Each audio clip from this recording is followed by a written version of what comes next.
Good day to you, partner. I'm Evie, and I can already tell that I'll be your best friend in this forsaken cave.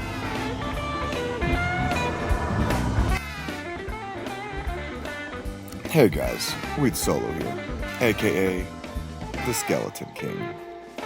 So, this is another video by the great Landas3, the world's first, the world's only, the world's best, reduced curse Eurasian poison necromancer. I'm letting him show off his gear again. It's actually a pretty nice ring for a non-20% FCR. 10% with 6 life after each kill, is that right? That's insane, actually. So I want to go a bit into more why his build makes sense, even though I don't think it's necessarily the best or most optimal. The big reason, one of the problems with poison, it isn't the nerfs to its damage. That is a huge problem.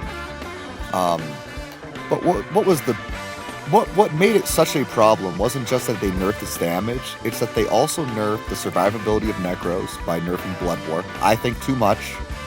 Let's say Blood Warp is too good Season 2. Sure, it's too bad now. By the way, he's showing off the fact he's going to be running Blood Golems, which is a fine idea. I think in the end, there's a better build, which would be the Bone Armor with higher FCR, just revives. But Blood Golems are cute, there are things that people have played around with. The issue with them is they do give a lot of life on hit. Their AR should be good enough, even just, 20 Golem Mastery, 1 hard point. But they're only going to hit like 60% of the time, plus they only attack less than once per second because you don't have a source of fanaticism.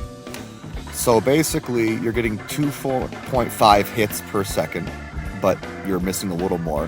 Would say they get 2 hits per second. That's 80 health. Is that really worth it?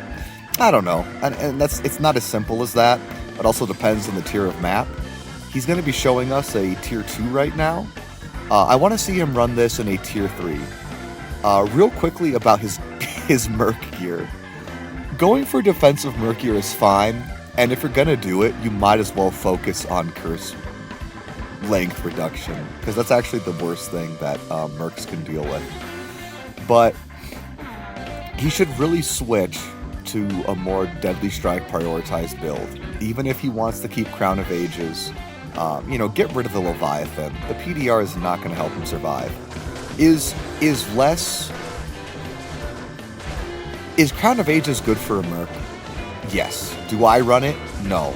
I would always run G-Face. I would always run G-Face. But would I tell somebody who wants to run Crown of Ages not to? No.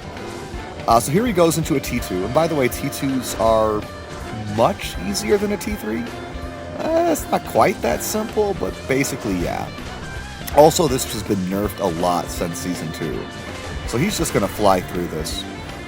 Oh, let's go back to the reason why his build makes sense and why that one ring with +6 life after each kill. That's actually a sick ring, dude. Like a 20 FCR would be... Anyways, 6 life after each kill is like almost as good as a 20 FCR ring with similar stats, like with only 3 life after each kill. So, when they nerfed Poison and they nerfed Blood Warp, that wasn't all they nerfed for Necromancers, because they also buffed monsters. Like this map is nerfed compared to what it was in Season 3, but overall the game has been buffed. Why that is now monsters can spawn with Vigor. If you've played a summoner at all, one of the biggest deals you have is... Oh, by the way, he's showing off he doesn't even need to use a pot. Let's see this Fanapat. Ooh, he took some damage. Let's see the Blood Golems aren't doing anything. Alright, so they're literally doing like 80 health a second. I don't know, maybe that is worth it. Okay, let's keep talking. So they have Vigor, and if you've played a summoner, you know that movement speed is like as important as attack speed, if not more important. Because it keeps your monsters active, and just them being in an active state is such a crucial thing. They go hand in hand with each other. So Vigor increases the chance that an enemy is going to do the same with you, that he's going to be in an active state and smash you in the face. And then they also gave them Pride. Pride is actually really, really nerfed in PD2. Now, if someone goes, wait, Weak Solo, enemies have vanilla pride. I mean, vanilla concentration. Oh my god, I'm an idiot.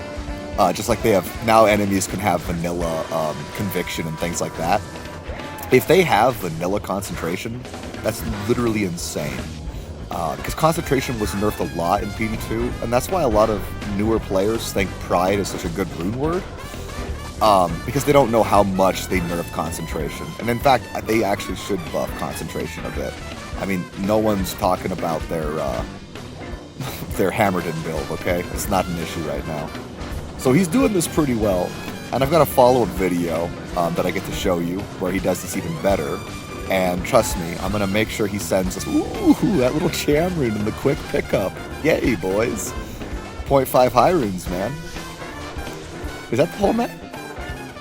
That's not the whole map. Oh, I see the strat. Yeah, that does make sense. Ooh, this guy's got strats. Yeah, because there's the loop, there's the boss, and then there's the other side loop. So yeah, that's the quickest way to do it. So he destroys this map. I'm not convinced about blood golems. I think like for an ease of life thing, like if you're looking to play a little less optimally, but a little less, stressful, because having to cast bone armor, having to worry about that is an issue, while this is like a free bone armor, basically. Like, it's not as good, because it'll get hit recovery and things like that, but basically every once in a while, you have more health than you should. And that's kind of cool. You don't even have to control it, right? You just keep doing what you do and you get some health. And with the nerfs to replenish life on all of the gear that Poison Necros have, it's a huge deal. Besides that, I think I'm going to wrap up the video now. I think I kind of covered all the main points about why more PDR, why his build makes sense with curse reduction, because like being cursed is worse than ever, right? I got to touch on his merc. Yeah, I think that's it. Ooh, a Vampire Fang belt. Yeah, you're going to want to pick that bad boy up. You never know when you're going to get the 30 IAS belt or the 20 IAS with Deadly Strike. Alright guys, Weed Solo out. Skeleton King. GG.